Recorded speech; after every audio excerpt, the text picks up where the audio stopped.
Bienvenue dans une nouvelle vidéo de la chaîne Intemporelle. Aujourd'hui, on va parler des étapes essentielles à prendre quand on a une nouvelle paire de souliers. Donc, hier, j'ai reçu une nouvelle paire de bottes, de Thursday Boots, et comme à toutes les fois que j'ai une nouvelle paire de bottes ou de souliers, j'ai une couple de choses que je fais. La première chose que je fais, premièrement, avant même d'avoir les souliers, c'est que j'achète une paire d'embauchoirs. Donc, quand tu achètes une paire de souliers dans un endroit qui est des souliers de qualité, ils vont vendre des embauchoirs. S'il n'y a pas d'embauchoir, tu peux te douter que la place n'est peut-être pas une si bonne place que ça. Donc, le bon côté de l'embauchoir, qu'est-ce que ça fait? J'en parlais vite fait. C'est que ça reste dans le soulier, ça garde sa forme. Les souliers vont faire des petits plis, mais avec ça, ça va diminuer les petits plis qui se fait sur les souliers. Ils vont rester plus beaux plus longtemps. Aussi, je te recommande un embauchoir qui a aucun vernis dessus, qui est fait en cèdre. Ça va absorber l'humidité, ça va empêcher qu'il y ait de la moisissure. Ça fait en sorte que ton soulier va rester beau beaucoup plus longtemps au travers des années. Donc, il se fait des embauchoirs pour les bottes et des embauchoirs pour les souliers. Maintenant, si qu'est-ce que tu achètes, c'est ta première paire de souliers de qualité. On va y aller avec le suède et avec le cuir. On va commencer avec le suède parce que le suède, c'est beaucoup plus facile à expliquer. Qu'est-ce que tu vas vouloir faire avec une paire de souliers en suède? Tu vas être sûr d'avoir une couple de choses. Tu vas avoir un kit d'entretien du suède. Généralement, ces kits-là viennent avec deux choses, qui est une espèce de petite efface. Cette efface-là, ça fait la même job qu'un efface, mais à la place d'effacer de la mine sur une feuille de papier, ça va effacer des taches qui vont se faire sur le suède. Donc, ça, tu n'as pas besoin de l'utiliser au début, mais tu sais, si tu échappes de quoi, tu as une goutte de quelque chose qui se met sur ton soulier ou ta botte en suède, tu vas pouvoir le nettoyer avec ça. Deuxième chose que tu as besoin, c'est une brosse à suède. Il faut que ta brosse à suède ait des poils en métal, en laiton, en brass, qu'on appelle en anglais. Ça, c'est bon de juste brosser le suède. Brosser le suède, c'est l'équivalent, pas tout à fait, là, mais un petit peu comme brosser, dans le fond, une paire de bottes. Une paire de bottes en cuir, je veux dire. Ça va le nettoyer, ça va être le suède, ça va... Les petites fibres du suède vont se relever, puis ça va être vraiment beau. Une chose que tu vas acheter avec ton suède, c'est ces deux produits-là. Tu n'es pas obligé d'acheter de cette marque-là. Quoique lui, oui, parce que c'est la seule marque que je connais qui le fait. Ça, c'est du Rénovétine, c'est de la marque Saphir. Et qu'est-ce que ça fait? En gros, c'est un genre d'hydratant pour le suède. C'est une paire de souliers de qualité, puis tu veux que ça dure plusieurs années, tu veux ça. L'autre produit qui est le fun à avoir, c'est ça ici, qui est un imperméabilisant. C'est bon pour le suède, c'est bon pour plein d'autres choses, mais pour le suède, tu en as vraiment besoin. Donc, qu'est-ce que tu vas faire avec ta nouvelle paire en souliers de suède? Si ta paire de souliers est toute belle, toute bien enveloppée à travers du tissu, il n'y a pas de problème, tu vas juste la prendre comme ça, that's it. Moi, autant les souliers en cuir que les souliers en suède, je vais enlever les lacets. Puis pour les souliers en suède, première chose que je vais faire, si, à moins que tu achètes tes souliers et qu'il n'y ait pas eu de plapier entre les deux, que ce soit frotté puis que le suède n'est pas beau, là tu peux donner un petit coup de brosse, mais tu n'as pas vraiment besoin. Si le soulier est beau, il est neuf, pas ce besoin-là. Donc, première chose que je vais faire après avoir enlevé les lacets, je vais mettre un petit peu de spray de Rénovétine. Je vais sprayer ça partout. Juste un petit de main dessus, que ce soit partout sur le soulier. Je vais attendre que ça s'imbibe. Et ensuite, je vais donner un petit spray d'imperméabilisant. Ensuite, je vais remettre les lacets sur le soulier et je vais mettre mon embauchoir dedans. Personnellement, je considère que chaque bonne paire de souliers doit avoir son propre embauchoir. Mais je sais qu'il y a beaucoup de monde qui ont un seul embauchoir. Et quand ils enlèvent leurs souliers, ils mettent cet embauchoir-là dedans les souliers qu'ils viennent d'enlever. Puis ils les laissent dedans pendant 24 heures. Puis quand ils vont mettre un autre paire de souliers, ils vont mettre dans celle-là. Ils vivent juste avec un embauchoir. C'est vraiment libre à toi. Personnellement, je pense que c'était pour payer 200-300$ pour une paire de souliers, un petit 30 à 50$ pour un embauchoir, ça vaut la peine. Tout si tu veux que ça dure une couple de décennies. Pour le cuir, maintenant, qu'est-ce que je fais? Les souliers ou les bottes en cuir, ça prend un petit peu plus de travail. Qu'est-ce que ça te prend? Une couple de choses que tu vas vouloir acheter. Peut-être une couple de choses que tu as déjà. Il y a une couple de choses que c'est sûr que tu as déjà. Ça va te prendre 2 guenilles. Puis, je vais t'expliquer pourquoi les 2 guenilles au travers des choses à faire avec les souliers. Ça va te prendre aussi un conditionneur pour le cuir, ou un revitalisant pour le cuir. Ça, c'est bon. Un coup que tu as fait, entre autres, un shampoing pour le cuir, ou si ton cuir est vraiment sec. Règle générale, cuir, quand tu vas acheter quelque chose en cuir, il ne va pas avoir été traité, quoi que ce soit. Quoique les bottes de Thursday Boots que j'ai eues, je serais porté à croire très fortement qu'ils ont été conditionnés et qui ont mis de la crème dessus avant qu'ils les aient envoyés. Mais généralement, ils font pas ça. Le revitalisant, c'est très important. Ça va être bon aussi si ton soulier est extrêmement sale et tu ressens le besoin de les nettoyer. Là, tu vas pouvoir t'acheter un shampoing pour le cuir que tu vas pouvoir le nettoyer. Mais le shampoing pour le cuir, ça assèche le cuir énormément et tu vas pouvoir réutiliser le revitalisant pour le cuir. Et moi, le seul temps que je l'utilise, ça va être dans cette éventualité-là, que je nettoie le soulier et aussi la première fois que je l'ai. Ce que je prends, c'est Bic 4 qui est de Bicmore. C'est un cordonnier que j'ai vu qui recommandait ce produit-là et si il le recommande, ben tant mieux. J'aime beaucoup les produits Saphir aussi, donc celui de Saphir va faire une bonne job, bien entendu. Mais vu que c'est une affaire, j'utilise une fois, j'ai pris le pas cher et qui est bon. L'autre chose que tu vas avoir, c'est de la crème pour les souliers, de la crème pour le cuir. Donc cette crème-là, moi j'ai pris une crème qui est transparente, mais tu peux prendre une crème qui a des pigments dedans. Tu peux prendre une crème noire si tu veux avoir des souliers noirs. C'est juste l'affaire, c'est que si tu prends une crème noire, tu peux juste l'utiliser pour des souliers noirs. Tu prends une crème brune foncée, juste pour les souliers bruns foncés et ainsi de suite. Parce qu'il y a des pigments dedans, à part la claire qui n'a pas de pigments, mais les autres, ils vont avoir des pigments. Fait que ça te prend un pot de crème pour chacun. Fait que j'ai juste voulu y aller avec un pot de crème simple que je peux mettre sur tout. Parce que de toute façon, un coup que j'ai mis la crème, je vais vouloir cirer mes souliers. Prochaine chose que tu vas avoir, c'est de la cire à souliers. Je te recommande fortement Saphir. J'ai utilisé Kiwi pendant assez longtemps. Kiwi, ça fait une bonne job, mais Saphir, ça fait la meilleure job. Donc, personnellement, j'ai encore de la cire Kiwi. J'ai encore une brosse, un petit kit de cire Kiwi. J'en ai de la noire, puis j'en ai de la brune. Et personnellement, des souliers de moins haute qualité, je vais prendre ces cires-là, les Kiwi. Mais les souliers que j'achète, comme ces souliers-là, Thursday Boot, avec l'embauchoir, je pense que ça coûte 300-350 $. Fait que je vais mettre ce qu'il y a de mieux dessus pour le garder meilleur le plus longtemps possible. Surtout que j'ai acheté des bottes Thursday Boot, c'est des bottes avec une semelle Goodyear que éventuellement, malgré le fait que la semelle est super épaisse, puis ça va prendre des années à passer au travers, la journée que je vais passer au travers, je vais pouvoir changer la semelle. Et je vais pouvoir faire ça pour le reste de mes jours. Donc, techniquement, ces bottes-là, je vais les avoir encore à ma retraite. Tant qu'avoir les bottes longtemps de même, autant avoir de la cire que de l'allure. Ça, je recommande ça fait la meilleure marque de cire. Ensuite, qu'est-ce que tu vas vouloir? C'est 2 brosses. Tu pourrais vouloir une 3e brosse qui va servir juste à nettoyer le soulier. Mais dès le début, tu n'es pas obligé d'avoir cette brosse-là de nettoyage. Tu vas voir une brosse comme ça, une brosse à cirer. Il appelle ça une brosse à cirage pour chaussures sur la petite boîte que j'ai. Tu peux avoir une petite brosse, tu peux avoir une grosse brosse, mais ça te prend une brosse comme ça. Et ensuite, qu'est-ce que ça te prend? Il n'appelle pas ça une brosse, mais c'est une brosse ici. Il appelle ça un applicateur de cire. Il y a beaucoup de monde qui vont prendre l'autre brosse pour appliquer la cire et je trouve pas que c'est une bonne idée. Personnellement, c'est ça que je faisais avant et qu'est-ce qui se passe, c'est qu'à force d'utiliser le bout de la brosse, mais ce bout-là finit par avoir de la cire qui reste dessus. De plus en plus, ça se bâtit la quantité de cire qu'il y a dessus, puis ça fait une moins bonne job. Donc, avoir un applicateur, ça va être l'applicateur qui va devenir moins bon et ta bonne brosse qui va rester bonne plus longtemps. Fait que si l'applicateur est un petit peu moins bon, mais la bonne brosse va encore être brune.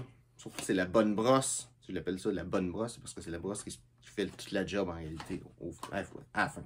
Donc, comme j'avais dit, ça te prend 2 guenilles. Qu'est-ce que tu vas faire, c'est que tu vas prendre une des guenilles, tu vas prendre ta botte ou ton soulier, et tu vas prendre ce produit-là, le revitalisant. Tu vas juste l'ouvrir, mettre un petit peu du revitalisant sur la guenille. Personnellement, je trouve que la guenille, ça fait une meilleure job que pour mal n'importe quoi.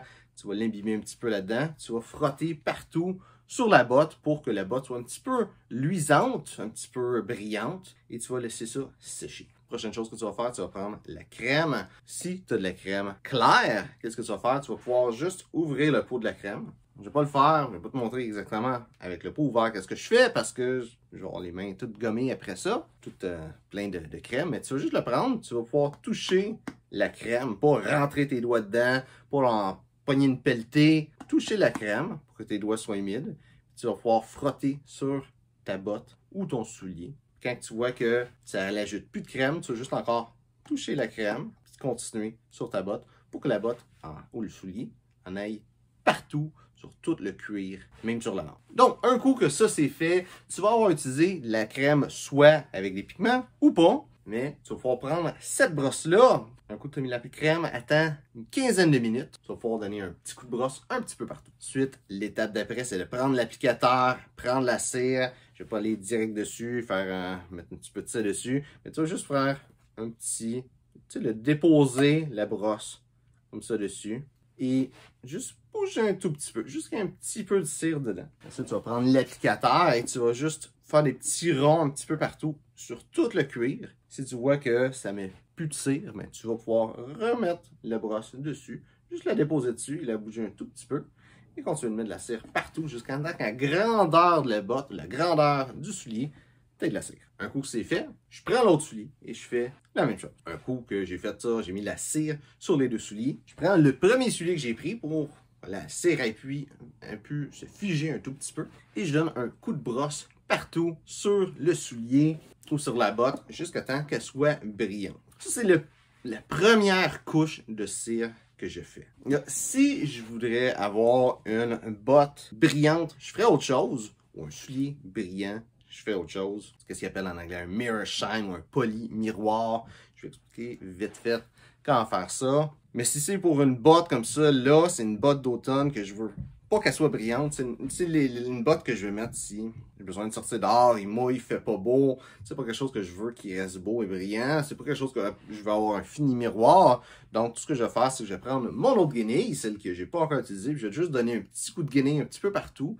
La raison que je fais ça, malheureusement, ça la rend un petit peu moins brillante de faire ça. Mais si tu veux la rendre brillante avant de l'utiliser, tu peux juste donner un petit coup de brosse encore une fois dessus. Mais de faire ce coup de guenille-là, au final, ça va prendre un petit peu de la cire, un petit peu des pigments qui est comme sur la botte, mais pas vraiment ancré dans la botte. Finalement, que si tu n'aurais pas fait ça, dans le fond, ton pantalon aurait frotté partout dessus, puis cette cire-là se serait ramassée sur ton pantalon à la place. Ça, c'est super important de faire cette étape-là. Ça fait pas longtemps que je fais ça, mais ça fait une différence. Surtout que si tu achètes des bottes et des souliers à 2, 3, 4, 5, 6, 700, probablement que tes pantalons aussi, ils valent un petit peu cher, puis tu n'as pas le goût de mettre de la cire dessus. Mais là, je reprends mon soulier en suède, mais on va faire semblant que c'est un soulier en queue, parce que juste dans la pièce que je suis, j'ai juste mon soulier en suède, puis mon soulier, ma botte en cuir. Mais admettons que je veux avoir un poly-miroir sur un soulier en cuir.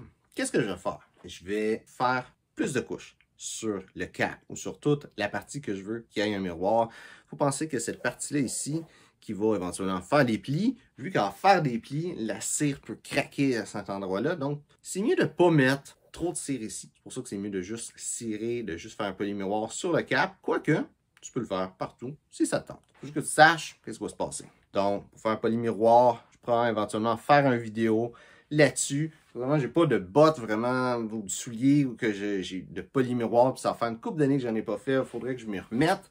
Fait que c'est pas tout de suite que je vais faire une vidéo là-dessus, mais en faire un. Mais pour faire un poly-miroir, qu'est-ce que je vais faire? Je mettrais peut-être une dizaine de couches dessus avec la cire. Et ensuite, tout ce qui reste à faire, c'est prendre un autre guenille que j'ai pas dit dedans. Mais cette fois, qui est une guenille spécifique en coton, faite spécialement pour ça.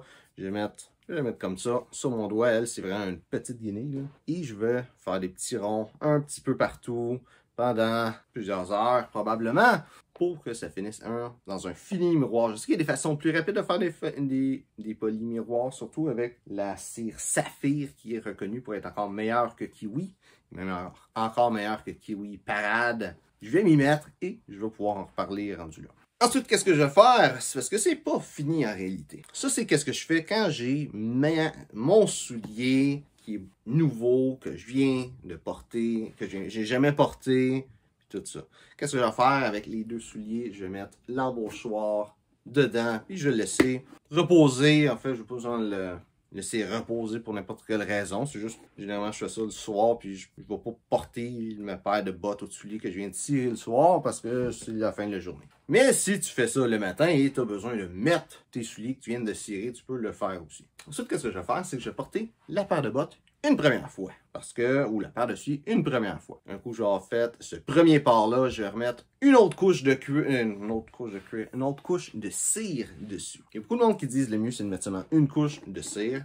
Je trouve que le mieux, c'est 3. Donc, je vais en remettre une deuxième après un premier part. Ensuite, une autre fois, quand je vais reporter cette botte-là, ce soulier-là, je vais remettre une troisième couche spécialement si je veux qu'elle soit imperméabilisée. Je trouve qu'une couche, c'est pas assez. Ça en met un peu, mais tout le temps des petits spots que peut-être ça n'a pas bien été dessus. À 3, là, t'es vraiment sûr que la cire est vraiment là. C'est pour ça que je mets 3 couches minimum. Mais je ne veux pas en mettre 3 d'une shot. J'aime mieux que le soulier ait un petit peu plus de vie avant ça. Je n'ai pas l'obligation de mettre 3 couches directement le premier coup. Ensuite, qu'est-ce que je vais faire? Ben là, c'est fait. Le soulier il est prêt à vraiment être porté. Techniquement, un soulier, c'est 24 heures de port, mais de vrai port. Tu sais, que tu marches, pas juste que tu le mets, tu te mets les pieds dans les airs en train de regarder la télé dans le Lazy Boy. Là. Ça compte pas pour du temps de port, mais vraiment, tu le mets, tu t'en vas au travail, tu t'en vas prendre une marche, peu importe. Ça, c'est du vrai temps de port pour compte dans tes 24 heures. Tout ça fait techniquement partie des premières choses que je vais faire avec les souliers, mais n'importe qui va faire ça en réalité. Ça, c'est quelque chose à savoir. Après 24 heures, ton soulier ne va pas être vraiment bien formé. Seulement à partir de ce temps-là que là, il va bien être formé. Puis, avec un petit bonus de qu'est-ce que je vais faire, si je vois qu'il y a un entretien qui va être fait dessus, je m'accroche le bout du soulier à quelque part. Si c'est un soulier en suède, je vais donner un petit coup de brosse dessus. Si c'est le soulier en cuir, je vais peut-être donner un petit coup de brosse dessus. Aussi, si je vois que le petit coup de brosse est passé, je vais mettre de la cire dessus. Personnellement, moi, je vais cirer mes souliers au mois. Il y a du monde qui font ça aux semaines. Aux semaines, c'est un petit peu excessif, personnellement. Surtout que je commence avec 3 couches. Les 3 premières fois, je mets une couche. Fait que 3 couches, c'est quand même pas si pire que ça. Mais à chaque mois, je vais donner un petit coup de cire. Si pour les souliers en Suède, il n'y a pas de cire à mettre dessus. Je vais mettre, à chaque mois, je vais mettre un petit coup de brosse dessus. Je vais mettre un petit coup de spray imperméabilisant. Ensuite, à chaque saison, pour les souliers en Suède, je vais mettre un petit coup de Rénovétine aussi entre le coup de brosse et le coup, le petit shot d'imperméabilisant. Pour les souliers, les bottes en cuir, qu'est-ce que je vais faire? C'est qu'à chaque saison, je vais mettre de la crème dessus. De la même façon que je l'ai dit, je fais juste mettre mes doigts, je mets de la crème partout à grandeur. J'attends 15 minutes, petit coup de brosse. Après ça, je vais mettre un coup de cire dessus. Donc, c'est ça pour aujourd'hui. C'est comme ça que je prends soin de mes souliers de la bonne façon dès le début. Donc, j'espère que tu as aimé la vidéo. Si c'est le cas, like, partage. Si tu as des questions sur le style classique masculin, mets ça dans les commentaires. Ça va me faire un plaisir de te répondre. Donc, merci de regarder la vidéo et on se voit une prochaine fois.